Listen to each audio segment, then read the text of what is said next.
오늘 우리가 읽은 그 본문은 다윗이 사울 왕에 의해서 광야에서 쫓기던 시기에 있었던 일입니다. 특히 광야에서 어떤 일이 있었냐면은 그 다윗이 혼자 쫓기고 있다고 하니까 그 이스라엘에서 이제 쫓기는 자들이죠. 뭐 불황자라고도 얘기할 수 있을 것 같고요. 뭐 낙오자들, 하여튼 사회에 이렇게 적응하지 못했던 사람들, 이런 사람들이 다윗에게로 이렇게 몰려 나오게 돼요. 그래서 이제 그 다윗 주변에 약 한 600명의 사람이 함께 있게 되고요. 이제 그 600명의 사람들, 이제 후에는 그 사람들이 이제 아둘람 공동체라고 불리게 됩니다. 아둘람 굴에서 모였기 때문에 아둘람 공동체라고 이렇게 불리게 되는 그런 사람들이 모이게 됩니다. 그리고 이 아둘람 공동체 사람들은 후에는요 다윗의 아주 큰 동역자가 돼요. 다윗이 이제 이스라엘 왕이 되고 이스라엘을, 이 다윗 왕국을 제가 그런 표현 잘 쓰죠. 하나님 나라에 가장 가까운 어떤 그런 모습의 어떤 그런 왕국으로 이제 이스라엘 왕국이 세워져 가지 않습니까? 바로 그 이스라엘 왕국을 세우는 데 있어서 다윗과 함께 협력했던, 어떤 사람은 군사로서, 어떤 사람은 뭐 정치가로서, 행정가로서, 어떤 사람은 예배를 돕는 자들로서, 또 각종 위치에서 바로 이 그 다윗 왕국을 세워나가는데 함께하는 그런 정말 뛰어난 위대한 어떤 그런 사람들로 세워져 나간 사람들이 바로 이 아둘람 공동체 사람들이 됩니다. 하여튼 나중엔 그렇게 훌륭한 사람들이 됐지만 이 당시에는 그렇게 훌륭한 사람들은 아니었어요. 누가 봐도 불황자들이고, 누가 봐도 쫓겨다니는 사람들이고, 뭐 오죽하면 뭐 광야에서 쫓겨다니는 다윗과 함께 했겠습니까? 그렇죠? 하여튼 그런 사람들이었다라고 보시면 될 거예요. 그런데 이제 다윗이 이 아둘람 공동체 사람들과 같이 있는데 어느 날 소식이 들려온 겁니다. 그 그일라라는 이스라엘에 있는 그 국경 도시예요. 국경 도시. 그 블레셋과 이렇게 국경을 맞이한 그 평야지대가 시작되는 그런, 이스라엘은 원래 산지거든요. 근데 블레셋은 평야지대에 있는데 그 산지에서 그 평야지대가 시작되는 그 국경 부근에 있었던 작은 동네가 이 그일라라는 그런 도시가 됩니다. 그런데 바로 이 그일라에 블레셋이 쳐들어온 거예요. 그래서 그일라를 약탈을 하게 됩니다. 이 그일라 사람들이 처음에는 사울 왕에게 이제 도움을 구하게 되죠. 당연히 사울이 그 당시 왕이고 다스리고 있고 이제 군대를 거느리고 있으니까 사울 왕에게 이제 도와달라고 구원을 요청하게 되는데 이 당시 사울 왕의 정신은요 오로지 다윗에게만 가 있어요. 오로지 내가 저 다윗을 죽이고야 말리라, 어떻게든 잡아가지고 다윗을 죽이고야 말리라, 이게 사울 왕의 마음을 차지하고 있어서요.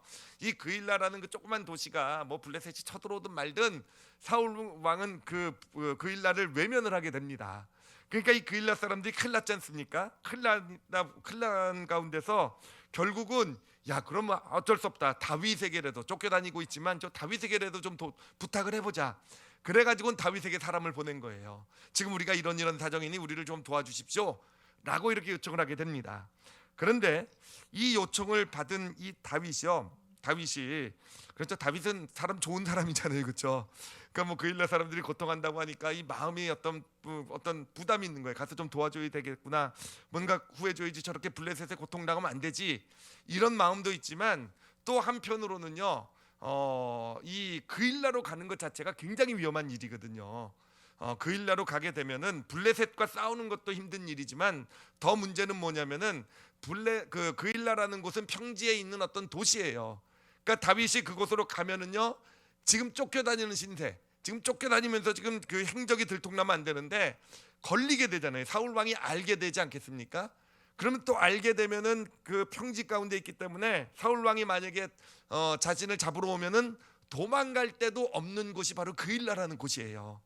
자, 그러니 그 갈등이 되는 거 아니겠습니까? 정말 도와는 주고 싶은데 사정을 보면 도저히 도와줄 수 있는 그런 상황이 아닌 그런 어떤 갈등 가운데 놓이게 됩니다. 자, 이때 다윗이 무슨 일을 했겠습니까? 여러분, 이런 갈등 상황이 오면 뭐라면 되겠습니까? 하나님께 물어보시기 바랍니다. 혼자 갈등하지 마시고요, 그렇죠? 아시겠죠? 2022년도는 좀 물어보세요, 아시겠죠? 예, 힘들고 갈등되는 일 있으면 뭔가 부담이 있고 막 이런데 막 이게 안 될 것 같고, 근데 마음엔 계속 부담이 있어요. 뭔가 해야 될 것 같은 마음이 들어요. 근데 상황은 아니에요. 그럴 때는요, 우리가 꼭 하나님께 물어봐야 될 때입니다. 예, 하나님 분명히 대답해 주실 줄 믿습니다.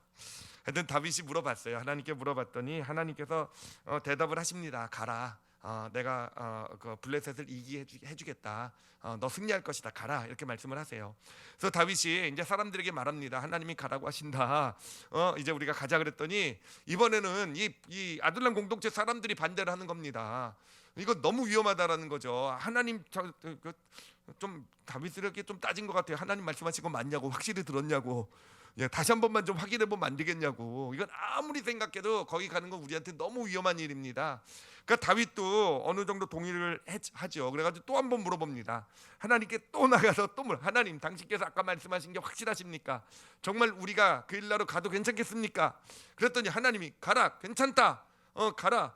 블레셋을 너희가 이길 것이다. 이렇게 말씀을 하십니다. 뭐 하나님이 가라 그러면 가야 되겠죠, 그렇죠? 예, 하나님이 가라 그래서 하나님이 그렇게 두 번까지나 확인까지 해주셨으면 이제 가야지 되는 거 아니겠습니까? 그래서 이제 다윗이 이 600명의 그 아둘람 공동체 사람들을 이끌고 이제 갑니다. 가서 블레셋과 전쟁을 해요. 근데 전쟁을 하는데 전쟁에서 이깁니다. 그래서 블레셋을 이제 물리치게 돼요. 그래가지고 그 일날을 구원해내게 됩니다. 자, 그런데 여기까지는 좋았어요. 여기까지는 좋았는데, 그런데 그 일날 사람들 중에 누군가가 다윗이 지금 그일라에 와 있다라는 사실을 누구에게 가서 일러 바쳤겠습니까? 사울 왕에게 가서 일러 바친 거예요. 사울 왕에게 가서 일러 바칩니다. 그래서 사울 왕이 지금 다윗을 이제 잡으려고 군대를 지금 막 준비하는 그 소식이 다윗에게 들려오게 됩니다. 그러니까 다윗이 이제 놀래 가지고는 하나님께 나가게 됩니다. 하나님께 나가서 이제 물어봐요. 물어보는 게 뭘 물어보냐면은 사울이 과연 저희를 지금 그 일나로 우리에게 쳐들어오겠습니까?라고 하나님께 물어봅니다. 자, 여러분, 다윗이 이 질문을 한 의도는 뭐겠습니까? 하나님, 사울 왕이 쳐들어오겠습니까?라고 물어본 의도가 뭐겠어요? 안 쳐들어온다라는 답을 듣기 원하는 거 아니겠습니까? 그렇잖아요. 다윗이 하나님 말씀에 순종해서 정말 어려운 길을 와가지고 이렇게 수고까지 했는데 뭔가 하나님께서 막아주실 수 있잖아요. 갑자기 사울 왕이 갑자기 사고를 당한다든지, 갑자기 병이 든다든지, 아니 갑자기 뭔가 수도 그쪽 사울 왕이 있는 곳에 뭔가 큰 일이 생긴다든지, 하나님이 막아주시지 않겠나라는, 내가 하나님께 이렇게까지 수고했는데, 내가 이렇게 하나님 순종했는데, 그런 기대를 가지고 하나님께 말씀을 물어본 거 아니었겠습니까? 근데 하나님의 답은 무엇이었겠습니까? 여러분, 하나님은 초 치시는데 전문가십니다. 정말 그래요. 완전 초를 찌세요. 하나님의 대답은 간단해요. 아니, 사울왕 올 거야. 사울왕 쳐들어와. 이렇게 하나님이 대답을 하십니다. 그랬더니 다윗이 이번엔 또 물어봅니다. 그러면 사울왕이 쳐들어온다고 한다면, 그러면 그일라 사람들이 내 편이 되어 주겠죠?라고 물어보게 돼요. 그일라 사람들이 나와 함께 그러면 싸워 주겠죠? 하나님 어떻습니까? 라고 이렇게 물어보게 됩니다. 그랬더니요, 하나님의 대답이 뭐였겠습니까? 예, 다윗의 기대는 당연하죠, 그렇죠? 자신이 이렇게 어렵게 와가지고 그일라를 구원해줬으니 그일라 사람들 내 편이 되어줄 것이다, 나를 보호해줄 것이다, 이런 기대 아니었겠습니까? 그랬는데 하나님의 대답은 뭡니까? 하나님 뭐의 전문가라고요? 초치시는데 전문가라 그랬죠. 예, 하나님께서 대답합니다. 아니, 그일라 사람들이 다 사울왕 편들 거야. 너를 넘겨줄 거야. 예, 이렇게 얘기를 하시게 돼요. 그래가지고 다윗이요, 그냥 깜짝 놀래가지고는요, 그냥 그 자리에서 다시 그일라를 떠나서 광야로 정말 불이 나게 광야로 다시 돌아가서 쫓기는 신세, 예전과 똑같은 쫓기는 신세가 되게 됩니다.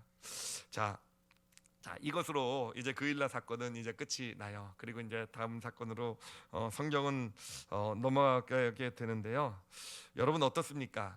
이 그일라 사건, 성경의 한 장을 차지하고 있는 아주 나름 그래도 어떤 중요한 광야에 있었을 때 다윗이 경험한 중요한 사건 아니겠습니까? 자, 그런데 어떻습니까? 이 사건을 다 이야기를 듣고 나서 보니까 약간 좀 허무하지 않습니까? 그렇죠, 좀 허무하죠, 그렇죠? 그렇다면 하나님께서 왜 다윗과 아둘람 공동체를 그일라를 구원하는데 부르셨을까라는 거예요, 그렇죠? 왜 부르셨을까? 물론 그래요. 그일라 사람들을 구원하시기 위해서 하나님께서 부르셨다라고는 말할 수 있을 거예요.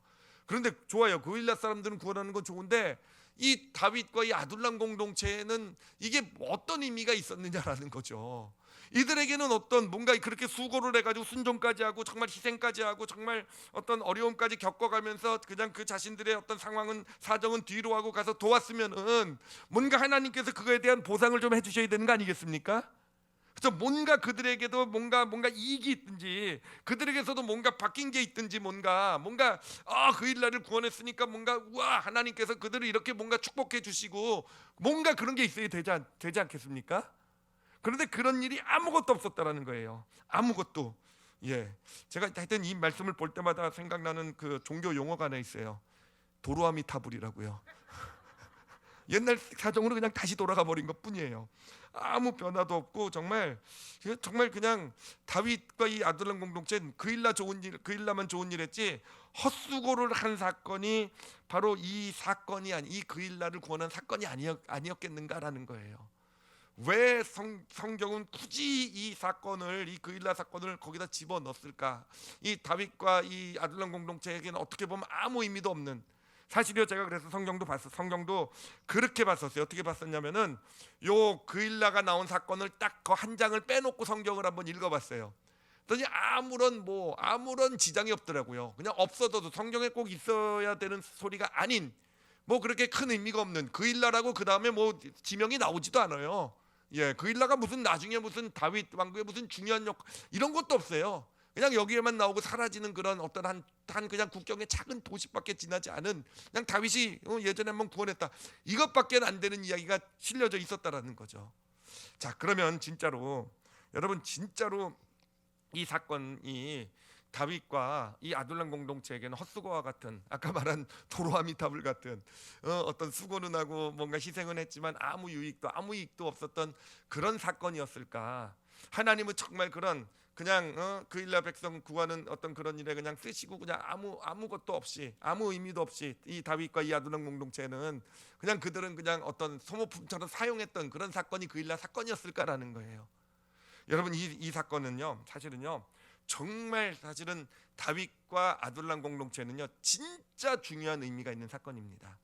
제가 이 사건이 빼놓고 읽어도 성경에 어떤 그런 그 다윗의 어떤 이야기에 전혀 지장이 없다라고 말씀드렸지만 아니요, 빼놓고 읽어도 상관이 없는 것처럼 보일지 모르지만 사실은 이 그일라 사건이야말로 다윗, 특히 쫓기는 삶 가운데 있어서의 다윗의 삶에 있어서는 이 변곡점, 터닝 포인트라고 하죠, 그렇죠? 완전히 이 그일라 사건 이전과 이유가 바뀌게 되는 이전과 이유. 그러니까 그 그일라 사건 이전에는 다윗과 아둘람 공동체의 삶이 어떤 그런 바닥을 향해 가는 어떤 그런 길이었다고 한다면, 여러분 이 그일라 사건으로 인해서 이 다윗과 아둘람 공동체는 이제 다시 세워져 나가는, 다시 위를 향해 그 흐름이 밑으로 가던 흐름이 위를 향해 바뀌어 나가는 그런 진짜 중요한 사건이 그일라 사건이 되었다라는 것입니다. 이게 왜 중요한 사건이 되었냐면은 여러분 한번 잘 생각을 해보세요. 자, 아무것도 변한 것이 없는 것처럼 보여요, 그렇죠? 그래요. 아무것도 그일라를 갔다 왔지만 다윗과 아둘람 공동체 변한 게 아무것도 없는 것처럼 보이지만 여러분 변한 게 하나가 있어요. 아주 진짜 중요한 게 한 가지 변한 게 있는데 뭐냐면은 이스라엘 백성들이요 다윗과 아둘람 공동체를 바라보는 눈이 바뀌지 않았겠습니까? 그렇잖아요. 이전까지는 다윗과 아둘람 공동체를 바라볼 때 어떤 눈으로 바라봤겠습니까? 저 깡패 집단, 저 불황자 집단, 거의 산적 수준 아니었겠습니까? 광야에 600명의 그 정말 불황자들이 거기서 드글드글 모여서 살고 있으니까 싸움은 잘하잖아요, 또 그렇죠? 다윗도 싸움 잘하고 싸움 잘하는 애들이 저기 어디 좀 그 광야니까 어디 그런 곳에서 이렇게 모여가지고 그런 걸 우리나라식으로는 산적이라 그러는 거 아닌가요? 그렇죠, 산적. 하여튼 산적 집단 같은 집단으로 바라보지 않았겠습니까? 그런데 여러분 이 사건 이후로 이스라엘 사람들이 이 이스라엘 일반 백성들이 그들을 바라볼 때 어떤 시야로 바라보게 되었겠습니까? 그들이 그일라를 구원하고 왔잖아요, 그렇죠? 사울 왕도, 우리의 왕, 우리 그 당시 그들의 왕도 자신 돌보지 않았던 하나님의 백성을 누가 구원한 것입니까? 이 다윗과 아둘람 공동체가 구원한 것이잖아요, 그렇죠? 그러니 이제 그들을 바라볼 때 더 이상 그들은 불황화 집단이 아니라 산적 깡패 집단이 아니라 어떻게 됩니까? 하나님이 세우신 하나님의 군사들, 하나님의 용사들, 우리 이스라엘 백성들을 어떤 그런 위기에 처한 이스라엘 백성들을 구원해주는 어떤 구원의 어떤 그런 군대, 이렇게 바뀌어간 거 아니었겠습니까? 그래요. 근데 사실 더 중요한 건 뭐냐면은, 정말 더 중요한 거는 백성들의 시야가 바뀐 것도 중요하지만, 여러분이 아둘람 공동체 사람들이라고 하면 생각해 보세요. 그들은 아마 뭐 스스로도 다 인식하지 못했을지도 몰라요. 무엇이 바뀌었는지도 뭐 바뀌었는지 아마 그일날 갔다 왔다고 해서 우리가 뭐가 바뀌었나 그들은 스스로 몰랐을지도 모르지만 그 안에서는 변화가 있었던 거예요. 스스로가 자신들을 바라보는 눈에 변화가 생기지 않았겠습니까? 예, 그 전까지는 스스로가 스스로를 바라볼 때에도 우리는 쫓기는, 정말 어쩔 수 없이 사회에서 살 수 없어가지고 그냥 그래도 다윗 의지할 수 있는 사람 다윗밖에 없어서 그냥 나와서 비참하게 살아가고 있는 어떤 그런 집단, 그런 사람들이 어떤 그 스스로를 바라보던 그들이 이 그일라 사건을 통해서 자신을 바라본 눈이 바뀌기 시작하게 된 거예요. 자신을 바라보는 눈이 바뀌었죠. 뭔가 의식은 못해, 정확하게 표현까지 못했을지 모르지만 스스로를 생각할 때 더 이상 불황화 집단이 아니라 하나님이 쓰시는 사람들, 그렇죠? 이스라엘의 어떤 고난 어려움을 당한 사람들을 구원해주는 하나님이 세우신 하나님의 용사들. 여러분, 이게 정말 그런 생각이 들더라고요. 이들이 그일날을 가서 아무 이익도 못 얻었잖아요, 그렇죠? 아무 이익도 못 얻었어요. 무슨 뭘 받아가지고 온 것도 아니고 거기서부터 무슨 곡식을 받고 땅을 얻고 가는 것도 아니고 아무 이익도 못 받았어요. 그렇기 때문에 오히려 자신들을 스스로 바라보는 눈은요 더 당당했을 것 같아요. 우리는 뭔가 대가를 위해서 싸우는 어떤 대가를 바라고 내가 이익을 바라고 싸우는 어떤 그런 군대가 아니라 정말 하나님의 군대로서 정말 이스라엘 하나님의 백성들을 구원하는 그런 하나님의 용사들이 바로 우리다. 여러분, 그렇게 변하지 않았겠습니까? 그렇게 변하지 않았겠습니까? 말씀 시작에 아둘람 공동체에 대해서 그렇게 말씀을 드렸어요. 다윗과 함께 이스라엘의 어떤 그런 그 다윗 왕국을 세워나가는데 아주 정말 놀라운 역할들을 감당한 사람들이 바로 아둘람 공동체 사람들이었다라는 거. 그런데 여러분, 아둘람 공동체 사람들은 원래 어떤 사람들이었습니까? 불황화 집단들이었다라는 거예요. 사회에 적응하지 못한 낙오자 집단이었다라는 거예요. 그런데 그들이 어떻게 그렇게 놀라운 하나님의 나라를 세워나가는데 그렇게 탁월하게 쓰임 받는 하나님의 용사들, 하나님의 사람들이 될 수 있었겠습니까? 바로 그 비결이 어디에 있느냐? 바로 오늘 이 그일라 사건 가운데 있었다라는 거예요. 그일라를 시작으로 해서 불황하였던 그들이 하나님이 들어쓰시는 하나님의 용사로 쓰임받는 그런 삶, 그런 모습으로 세워져 가게 되었던 것입니다. 바로 오늘 이 말씀 2022년도를 시작하면서 하나님께서 저는 우리 올리브교회 성도들에게 주신 말씀으로 받았습니다. 바로 우리들을 하나님께서요 하나님의 용사들로 세워주시겠다라는 말씀으로 받았어요. 예, 그렇다고 해서 여러분들이 불황화 집단이고 무슨 나고자고 범죄자고 뭐 깡패고 산적이고 뭐 이런 의미는 아니지만, 여러분 사실 그렇지만 솔직히 우리들을 바라볼 때, 아니 우리 오늘날 크리스찬들을 바라볼 때요, 어떻게 보면 하나님의 용사라고 말할 수 있는 그런 크리스찬들, 그런 모습은 아니지 않습니까? 그렇잖아요. 우리가 교회 안에서는 하나님 사람이고 크리스찬이고 예수 그리스도를 믿고 믿음으로 산다고 하지만 사실은 세상에 나가서는요, 세상에 그냥 끌려다니는, 세상 사람들이 살아가는 어떤 가치와 똑같은, 그냥 본질적으로 같은 그냥 어떤 우리가 어떤 세상 사람들의 삶은 어떤 삶을 그랬습니까? 자기 스스로를 강화시키는, 나를 강화시키는, 그러니까 더 많은 소유를 가져야 되고 더 중요한 역할을 해야 되고 어떤 그런 것을 통해서 이거 나를 강화시키는 것이 세상 사람들의 모습이고, 사실 우리 크리스찬들도요, 소원은 안 그럴지 모르지만 정말 우리도 믿음을 갖게 되고 예수 그리스도를 알게 되면서 정말 우리의 마음 깊숙한 곳에서는 그런 삶을 사는 게 맞지 않는다라는 건 알고 있지만, 우리 크리스찬들은 뭔가 좀 다르게 살아야 된다라는 건 알고 있지만, 그러나 현실에서는 여전히 여전히 세상 사람들과 똑같은 것을 추구하면서 본질적으로 같은 삶을 살고 있는 것이 우리의 모습은 아니겠는가 하는 거예요. 그런데 하나님께서 우리를 이런 우리를 바로 아둘람 공동체 사람들을 하나님의 용사로 세웠던 것처럼 2022년 우리를 하나님의 용사로 세워 주실 줄 믿습니다. 더 나가서 우리 올리브 교회를요 바로 2021세기 아둘람 공동체로 만들어 주실 줄 믿습니다. 그래요. 진짜 그런 교회가 될 수 있었으면 좋겠어요. 정말 그런 아둘람 공동체 같은 교회가 되었을 때 정말 여기에 교회는 누구나 올 수 있잖아요. 정말 여러 모습의 여러 어떤 삶의 배경을 가진 분들이 함께 모여서 이곳에서 함께 신앙생활을 하면서 정말 결국은 정말 우리 성도들이 정말 그 아둘람 공동체 사람들처럼 하나님의 나라를 이 땅에 세워나가는데 그렇게 하나님의 용사들로 쓰임받는 사람들로 변해간 거 아니었겠습니까? 그런 아둘람 공동체, 우리 올리브 교회가 그런 공동체가 되기를 소원합니다.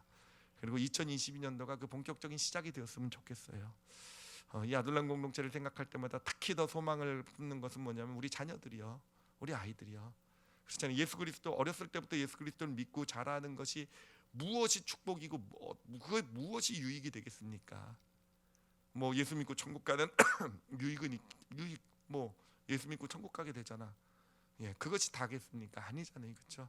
정말 교회라는 곳에서 하나님이 함께 하신 하나님이 세우신 이 공동체 안에서 자라게 되었을 때 정말 우리 다음 세대들, 우리 자녀 세대들이 정말 하나님의 아둘람 공동체 사람들처럼 하나님의 용사들로 세워져야 되지 않겠습니까?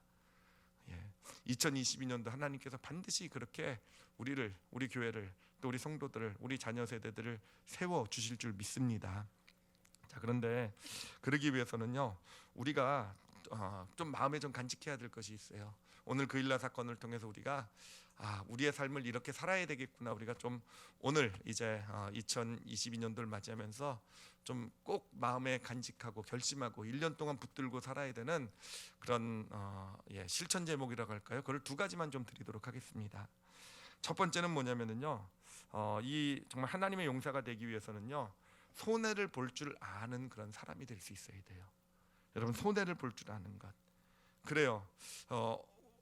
우리에게 주어진 우리에게 있는 어떤 일들, 우리에게 어떤 그런 어떤 맡겨진 그런 일들이요, 이것이 나에게 손해나 희생이 되고 뭔가 어떤 나에게 어려움을 감수해야 되는 일이 된다고 한다면, 여러분 이제는 그런 시야로 봤으면 좋겠어요. 그 일은요, 하나님의 일이라는 거.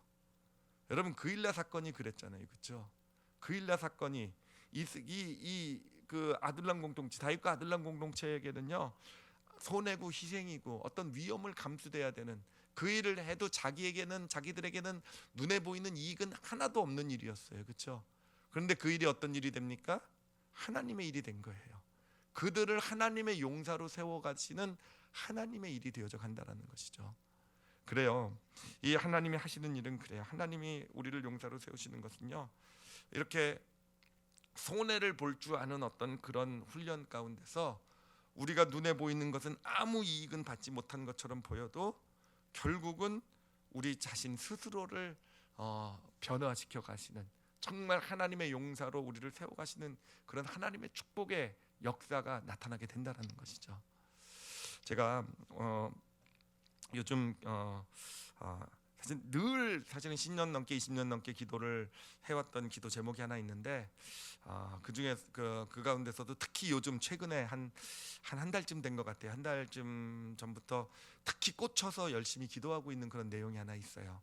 이 기도는 제가 저만을 위해서 기도하는 것이 아니라 특히 제 딸아이를 위해서도 늘 기도하는 그런 기도 제목이 하나 있는데, 그 기도 제목을 제가 하나 좀 그 기도 제목에 해당되는 성경 구절을 좀 소개를 시켜드리도록 하겠습니다. 마태복음 5장 10절로 12절까지 말씀입니다. 마태복음 5장 10절로 12절. 성경 구절이 안 나와 있으니까 제가 읽어드리도록 하겠습니다. 마태복음 5장 10절에서 12절입니다. 산상수훈 말씀이시고요, 예수님의 그 팔복 말씀 중에서 8번째 복이 내용이 됩니다. 의를 위하여 박해를 받은 자는 복이 있나니 천국이 그들의 것임이라. 나로 말미암아 너희를 욕하고 박해하고 거짓으로 너희를 거슬러 모든 악한 말을 할 때에는 너희에게 복이 있나니 기뻐하고 즐거워하라. 하늘에서 너희 상이 큼이라. 너희 전에 있던 선지자들도 이같이 박해하였느니라. 예, 무슨 이런 기도를 딸아이를 위해서 하냐 뭐 그런 생각 안 드세요? 예, 박해받는 것을 위해서 그냥 너나 받지 왜 딸까지 고생시키려고 그러냐. 의를 위해서 박해받는 삶에 대한 복을 얘기하고 있잖아요, 그렇죠? 여러분, 근데 이 말씀을 보면서 깨달은 게 뭐냐면은 여기 보면 너희 전에 있었던 선지자들도 다윗과 같이 박해를 받았대요. 이 말씀 가운데 부딪혀 들어온 게 하나님의 선지자로 세워질 수 있었던 이유가 바로 여기 있었구나. 즉 하나님의 용사로 세워질 수 있었던 이유는 바로 이들이 기꺼이 박해받는 길을 선택했기 때문이었구나라는 거죠, 그렇죠? 예, 선지자가 되고 뭔가 하나님의 용사가 되어서 이들이 박해를 받은 것이 아니라 기꺼이 박해받을 줄 아는, 기꺼이 손해보고 아픔을 어떤 그런 그냥 그 길을 걸어 그런 일이란다 할지라도 그 일을 할 줄 아는, 손해 볼 줄 아는 그런 삶을 살았기에 이들이 선지자가 되고 하나님의 용사가 되었던 것이구나라는 거. 그래서 정말로 여러분, 저는 제 딸아이한테요 손해 보는 법을 좀 가르치려고 그래요. 예, 손해 보는 거에 대해서 어떤 일을 할 때 꼭 이게 나한테 무슨 유익이 되는데, 내가 그걸 왜 꼭 해야 되는데, 뭐 이런 거 꼭 물어보고 따지거든요. 내가 왜 꼭 그 일을 해야 돼? 뭐 예, 그거 하면 나한테 뭐 해줄 거야? 뭐 이런 거요. 예, 근데 정말로 기도하고 있어요. 정말로 저도 마찬가지고요. 저도 정말 믿음의 길을 걸어가면서 진짜 배워야겠다는 게 뭐냐면은 손해 볼 줄 아는 것. 계산해서 이익이 되고 뭔가 내가 말이 되고 이거를 하면 나한테 손해가 없고 뭔가 어떤 나에게 유익 있고 이런 것 아니라 오히려 나에게 손해나 아픔이 되고 내가 희생을 해야 되고 위험을 감수해야 되는 일일 때, 여러분 그런 일이 나에게 부담으로 오게 될 때요, 그런 일들이 나에게 부담으로, 그 일나가 다윗에게 부담으로 왔잖아요, 그렇죠? 도저히 가면 안 되는 상황인데 정말 그 일나에 대한 마음이 다윗에게 부담으로 왔잖아요, 그렇죠? 마찬가지로 정말 그런 일들이, 이건 나에게 손해고 내가 이것을 해서는 안 되고 이걸 보면 어리석은 일이고 이런 일을요, 이런 일들, 그런데 그런 일이 마음에 부딪혀 들어올 때는요, 여러분 그 일은 하나님의 일인 줄 믿습니다. 하나님께서 우리를 용사로 세워가시는 그런 일들, 그런 일들이 되어져 갈 것입니다.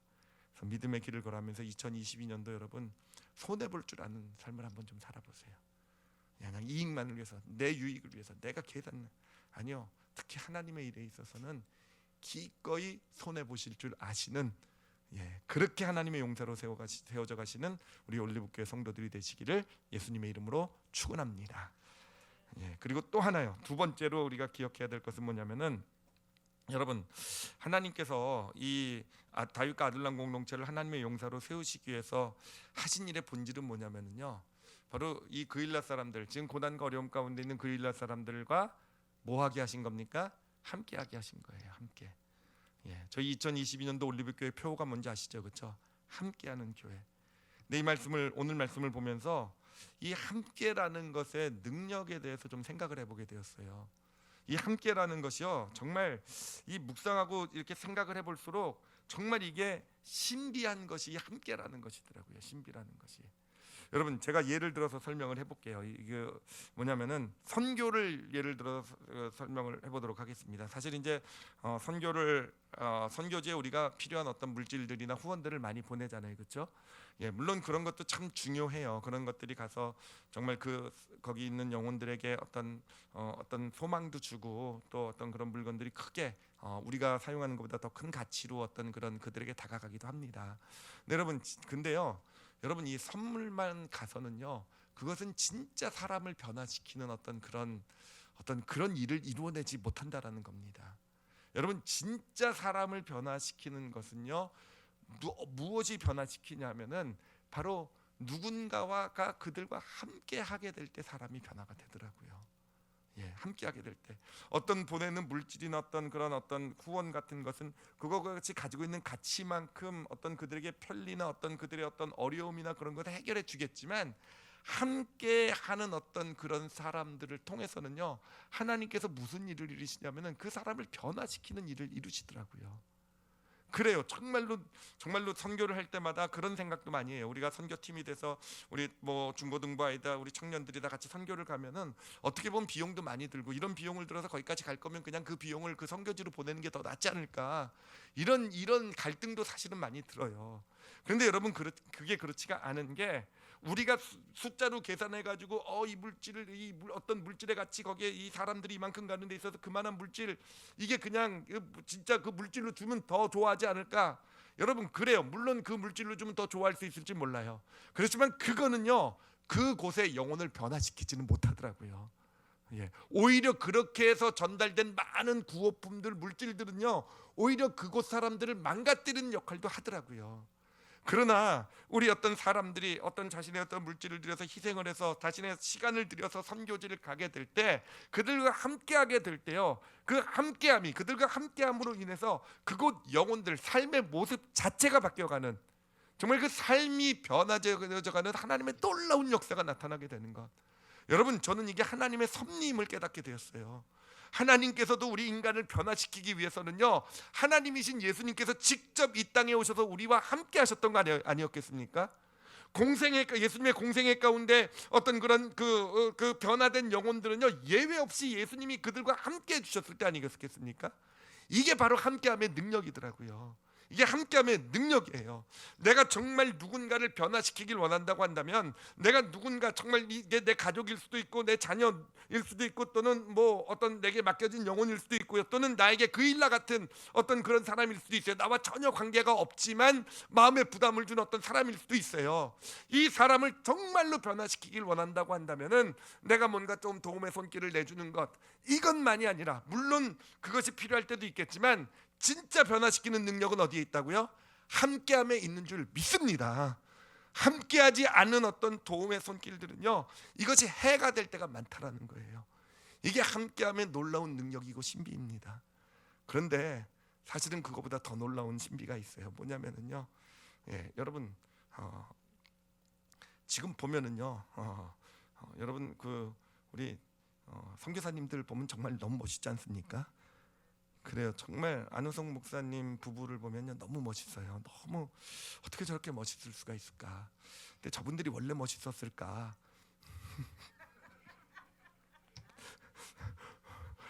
제가 여기서 말은 안 하겠어요. 그냥 알아서 들으세요. 새겨서. 예.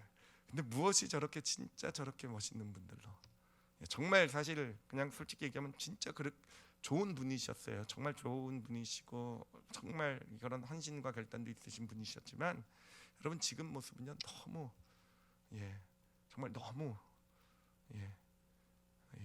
하여튼 저는 우리 교회 오시면 꼭 붙잡아놓고 우리 교회 좀 계속 있으셨으면 좋겠는, 정말 너무 멋있고 정말 어떤 하나님의 어떤 그런 진짜 용사라고 말씀드릴 수 있는 그런 분들이시잖아요. 그럴 수 있었던 이유가 무엇이었을까? 그래요. 그 아프리카라는 그곳 영혼과 함께 하셨기 때문에. 함께. 작은 함께지만요, 여러분 우리 성도들도요, 선교지에 갔다 오면 바뀌세요. 선교지에 갔다 오면 바뀌세요. 아무것도 아닌 것 같아도요, 선교지에 일주일씩 가서 봉사하고 헌신하고 오면은요, 그것 선교지의 영혼들만 바뀌는 게 아니라 누가 바뀝니까? 내가 바뀌는 거예요. 내가 바뀌는 것. 그러니까 함께함을 통해서 우리는 어느샌가 나도 모르는 새에 하나님의 용사로 세워져가는 그런 놀라운 축복을 경험하게 되는 것입니다. 그래서 오늘 이제 성부영신 예배 이제 거의 2021년도가 끝나가고 2022년도가 이제 막 시작하려고 하고 있는데, 여러분 하나님께서 우리에게 주신 단어를 여러분에게 드립니다. 함께라는 단어예요. 함께. 근데 함께라는 것이요, 결코 쉽지가 않아요. 함께하기 위해서는요, 우리가 희생해야 될 것, 포기해야 될 것, 손해 보아야 될 것들이 있을 거예요. 그렇지만 그럼에도 불구하고, 손해 보는에도 불구하고 우리가 손해를 감수하면서도 누군가 함께할 수 있게 되어져 가게 될 때, 여러분 그 상대방도 변하게 되겠지만, 무엇보다도 바로 이 우리 자신을요, 하나님의 용사로 세우신 하나님의 놀라운 역사가 나타나게 될 것입니다. 그래서 2022년도에 이 함께함의 축복을 우리 성도들이 좀 마음껏 누리셨으면 좋겠어요. 그래서 함께하는 거 정말 귀찮고 힘든 거예요. 제가 설교하면서도요, 사실은 제일 함께함을 못하는 사람이 저예요. 저는 그냥 책 보는 거 좋아하고 연구하는 거 좋아하고 그냥 누가 제 옆에 오면 귀찮아하고 함께 그래요. 정말 하나님께서 우리에게 도전을 주셨고요. 우리 올리브 교회가 기꺼이 정말 우리가 함께하는 교회가 될 때요. 함께 해주는 그런 교회로서 우리가 2020년도를 살아가게 될 때, 저는 2020년도가 우리 올리브 교회도 터닝 포인트가 되는 한 해가 될 줄 믿습니다. 그래서 이 다음에 돌아봤을 때, 우리 올리브 교회가 어떻게 아둘람 공동체 같은 그런 정말 놀라운 어떤 사람들, 우리 자녀들 세대가 어떻게 저렇게 정말 멋진 하나님의 용사들이 되었을까라고 했을 때 그 시작이 2022년도다라고 우리가 그렇게 반드시 그렇게 고백하게 될 줄 믿습니다. 여러분 함께라는 단어 꼭 기억하시고요. 함께하기 위해서는 뭘 배워야 됩니까? 손해 볼 줄 아는 법을 배워야 돼요. 희생할 줄 아는 법, 포기할 줄 아는 법, 그것을 잘 배우셔서 정말 하나님의 용사들로 세워져 나가시는 그런 2022년도가 되시기를, 그 시작이 되시는 그런 축복 가운데 들어서시기를 예수님의 이름으로 축원합니다. 기도하시겠습니다. 제가 기도할게요. 하나님 감사합니다. 이제 우리 가운데 2022년도가 밝았습니다. 하나님, 이렇게 당신 안에서 우리 성도들 이 자체가 정말 하나님, 우리가 왜 지금 이 자리에 이곳에 와서 예배를 드리고 있겠습니까? 정말 하나님이 원하시는 삶 살기를 원하고, 하나님께서 우리 삶을 정말 축복해 주시길 원하고, 내 삶이 하나님 안에서 세워져 나가기를 원하는 그런 간절한 소원이 있기에, 하나님 지금 이 시간 사람들은 다 어디론가 나가서 어떤 세상의 화려함을 어떤 그런 축제처럼 즐기고 있는 이때 우리는 하나님 앞에 이렇게 무릎 꿇고 있는 거 아니겠습니까? 하나님, 우리의 마음을 이 시간 당신께서 받아주셨는 줄 믿습니다. 그리고 오늘 주신 이 말씀을 영혼에 새겨주셔서 아버지, 당신께서 우리를 용사로 세우시겠다고 약속하셨으니 하나님의 용사들로 우리 자녀들을 세우시겠다고 약속하셨사오니, 하나님 저희들도 하나님 말씀에 순종하여 정말 함께 해주는 2022년도가 되게 하여 주시옵소서. 하나님, 우리 주변 사람들에게 정말 함께 해줄 줄 아는 그런 믿음의 실천을 해나가는 자 되게 하여 주시옵소서. 아버지, 무엇보다도요, 하나님 손해볼 줄 아는 자가 될 수 있었으면 좋겠어요. 정말로 손해볼 줄 아는 게 축복임을 경험하는 2022년도가 되게 하여 주시옵소서. 그래서 우리 올리브교회 성도들 모두 하나님의 용사들로 세워지게 하여 주시고, 하나님, 그리고 무엇보다도 우리 자녀들을 하나님의 용사들로 키워내는 아둘람 공동체와 같은 우리 올리브교회가 되게 하여 주시옵소서. 아버지 감사합니다. 하나님께 감사와 영광을 돌려드리며 예수님 이름으로 기도드렸사옵나이다. 아멘.